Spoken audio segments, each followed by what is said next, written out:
प्रत्येक माह 2 और साल में कुल 24 एकादशी व्रत आते हैं। प्रत्येक एकादशी व्रत का खास नाम और महत्व होता है। सावन माह की शुक्ल पक्ष की एकादशी को पुत्रदा एकादशी कहते हैं और इस दिन विशेष तौर पर संतान के लिए व्रत रखा जाता है। सावन पुत्रदा एकादशी के दिन महिलाएं अपनी संतान के खुशहाल जीवन और सुख समृद्धि के लिए व्रत रखती हैं। वहीं निसंतान महिलाएं संतान प्राप्ति की कामना से पुत्रदा एकादशी का व्रत रखती हैं। पुत्रदा एकादशी व्रत साल में 2 बार आता है, एक सावन माह में और दूसरा पौष माह में। संतान सुख, बच्चे की खुशहाली, तरक्की और उसे हर संकट से बचाने के लिए साल भर में महिलाएं कई व्रत रखती हैं। उनमें से एक है सावन माह की पुत्रदा एकादशी। मान्यता है कि सावन पुत्रदा एकादशी का व्रत अपने नाम स्वरूप संतान को अच्छा स्वास्थ्य, दीर्घायु प्रदान करने वाला माना गया है। संतान प्राप्ति के लिए महिलाएं ये व्रत भी करती हैं। धार्मिक मान्यता के अनुसार पुत्रदा एकादशी का व्रत करने से अक्षय पुण्य की प्राप्ति होती है और मृत्यु के बाद वैकुंठ लोक की प्राप्ति होती है। ऐसा कहा जाता है कि इस व्रत को करने से घर में धन धान्य भर जाता है। मान्यता है कि इस एकादशी का व्रत करने से श्री हरि नारायण के साथ माँ लक्ष्मी जी की भी असीम कृपा प्राप्त होती है। इस व्रत के पुण्य से राजा महिजीत को पुत्र रत्न की प्राप्ति हुई थी, इसीलिए इस एकादशी का नाम पुत्रदा एकादशी है। श्रावण मास में पुत्रदा एकादशी कब है, इसका शुभ मुहूर्त क्या है, इसकी पूजा की विधि, इसका महत्व, कथा एवं इसके विशेष उपाय आज इस वीडियो में हम जानकारी प्राप्त करेंगे। सावन माह के शुक्ल पक्ष की एकादशी तिथि 15 अगस्त 2024 को सुबह 10:26 पर शुरू होगी और 16 अगस्त 2024 को सुबह 9:39 पर इसका समापन होगा। एकादशी का व्रत उदया तिथि से मान्य होता है, इसीलिए सावन पुत्रदा एकादशी व्रत 16 अगस्त 2024 को रखा जाएगा। पूजा का मुहूर्त सुबह 5:51 से सुबह 10:47। व्रत का पारण 17 अगस्त 2024 को सुबह 5:51 से सुबह 8:05 तक रहेगा। इस वर्ष पुत्रदा एकादशी के व्रत पर कई शुभ योग का निर्माण हो रहा है, जो इसे और खास बना रहे हैं। पुत्रदा एकादशी पर प्रीति योग रहेगा, जिसमें लक्ष्मी नारायण जी की पूजा करना उत्तम होगा। प्रीति योग दोपहर 1:12 तक रहेगा।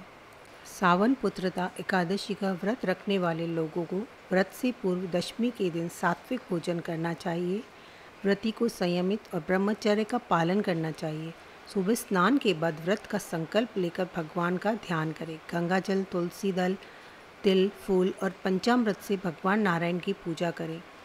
संध्या काल में दीपदान के बाद फलाहार कर सकते हैं। विष्णु भगवान की पूजा में तुलसी दल अनिवार्य होता है और एकादशी के दिन तुलसी पत्र नहीं तोड़ा जाता है, इसलिए उसे एक दिन पहले दशमी पे ही तोड़ के रख लिया जाए। व्रत के अगले दिन द्वादशी तिथि पर किसी ज़रूरतमंद व्यक्ति को या ब्राह्मण को भोजन कराकर दान दक्षिणा देकर विदा करें और फिर इसके बाद व्रत का पारण करें। मान्यता है कि इस विधि से पूजा पाठ करने से संतान सुख की प्राप्ति होती है। प्राचीन काल में धर्मात्मा राजा धर्मराज युधिष्ठिर ने कहा, हे प्रभु, अब मैं आपसे प्रार्थना करता हूँ कि आप मुझे श्रावण मास के शुक्ल पक्ष में पड़ने वाली एकादशी की कथा सुनाएं। महाप्रतापी भगवान मधुसूदन ने कहा, हे राजन, अब मैं शांत होकर आपसे श्रावण मास के शुक्ल पक्ष की एकादशी की कथा कहता हूँ। इस कथा के सुनने मात्र से वाजपेयी यज्ञ का फल प्राप्त होता है। द्वापर युग के आरंभ में महिष्मति नाम की एक नगरी थी, जिस पर महिजीत नामक एक धर्मात्मा राजा का शासन था। यद्यपि वह पुण्यात्मा था, फिर भी वह संतानहीन था। वह सदैव चिंता में रहता था, क्योंकि वह मानता था कि उसका शासन दुखों से भरा हुआ है, क्योंकि बिना संतान वाला व्यक्ति इस लोक में या परलोक में सुख नहीं पा सकता। राजा ने पुत्र प्राप्ति के लिए अथक प्रयास किया, लेकिन उसके सभी प्रयास व्यर्थ गए।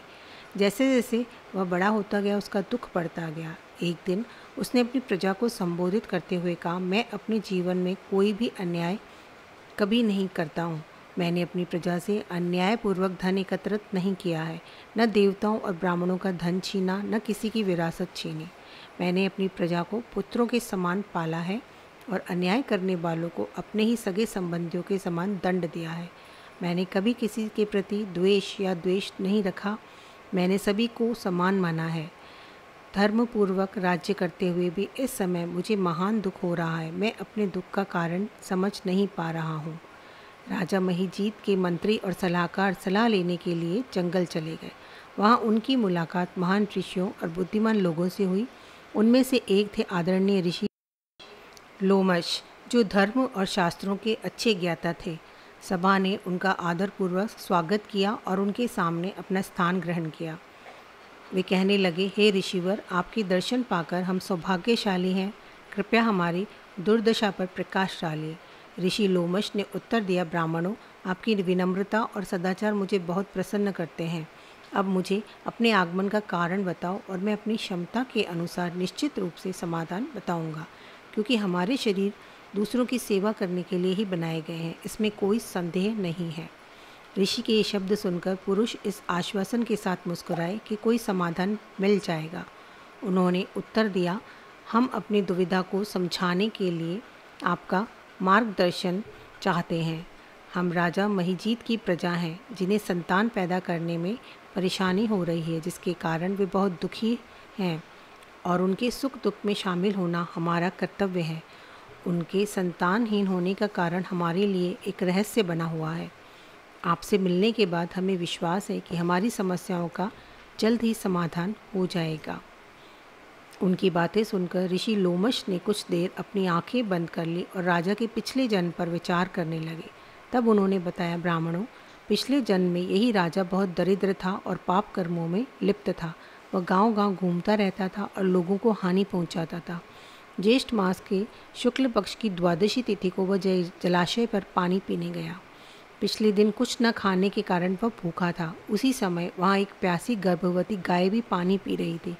राजा ने अपनी प्यास बुझाने के लिए गाय को धक्का दे दिया। उसके इस निर्दयी कृत्य के कारण एक बछड़ा अपनी माँ से अलग हो गया और यही पाप उसके वर्तमान दुख का कारण है। चूँकि उसने अनजाने में ही सही एकादशी का व्रत कर लिया था, इसलिए उसका जन्म राजघराने में हुआ और वह राजा बना। श्रावण मास के शुक्ल पक्ष की एकादशी का व्रत उसके पिछले जन्म के पापों से मुक्ति दिलाने का उपाय होगा। यदि तुम सब लोग यह व्रत करो, रात्रि जागरण करो और द्वादशी के दिन व्रत का पुण्य राजा को दे दो, तो उसे पुत्र प्राप्ति का आशीर्वाद मिलेगा। लोमश ऋषि के वचनों से प्रेरित होकर मंत्रियों और समस्त प्रजा ने उनकी आज्ञा का पालन किया और व्रत का फल राजा महिजीत को प्रदान हुआ। फलस्वरूप रानी गर्भवती हुई और 9 महीने बाद उन्हें एक तेजस्वी और गुणवान पुत्र को जन्म दिया। श्री कृष्ण ने निष्कर्ष दिया, हे राजन, इस प्रकार यह एकादशी पुत्रता एकादशी के नाम से प्रसिद्ध हुई। जो लोग बहुमूल्य रत्न जैसे पुत्र की इच्छा रखते हैं, उन्हें इस एकादशी का व्रत पूरे विधि विधान से करना चाहिए। इसके व्रत से इस लोक में सुख और परलोक में स्वर्ग की प्राप्ति होती है। लक्ष्मी को प्रसन्न करने, अपने घर में धन की कमी को पूरा करना चाहते हैं तो पुत्रता एकादशी के दिन भगवान विष्णु और माँ लक्ष्मी की पूजा अर्चना करें। उसके बाद एक लाल कपड़े में 5 कौड़ी बांधकर भगवान विष्णु को अर्पित करें और इसे कुछ समय बाद अपनी तिजोरी में रख दें। कहते हैं ऐसा करने से साधकों को कभी भी पैसों की कमी नहीं होती और धन के योग बने रहते हैं। अगर आप अपने इष्ट भगवान विष्णु को प्रसन्न करके अपने बिगड़े काम बनाना चाहते हैं तो सावन पुत्रता एकादशी पर स्नान ध्यान के बाद विधि पूर्वक भगवान विष्णु की पूजा करें। कच्चे दूध में तुलसी और केसर मिलाकर भगवान विष्णु का अभिषेक करें। कहते हैं कि इससे श्रीहरि प्रसन्न होते हैं और आपके सभी बिगड़े हुए काम बन जाते हैं। पुत्रता एकादशी के दिन पति पत्नी को एक साथ तुलसी के पौधे की पूजा अर्चना करनी चाहिए। साथ ही पौधे पर एक लाल रंग का कलावा बांधना चाहिए। ऐसा करने से दाम्पत्य जीवन में सुख और शांति बनी रहती है।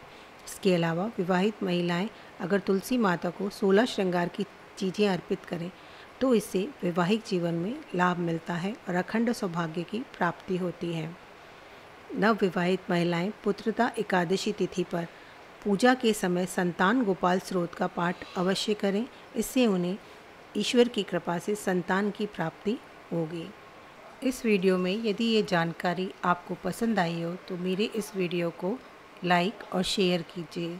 साथ ही जिन्होंने अभी तक मेरे इस चैनल वीणा भक्ति रस को सब्सक्राइब नहीं किया है वो इसे सब्सक्राइब करें और बेल आइकन भी दबाएं ताकि आने वाले नए वीडियोस के नोटिफिकेशंस आपको मिल सकें। जय विष्णु भगवान की, जय माँ लक्ष्मी की।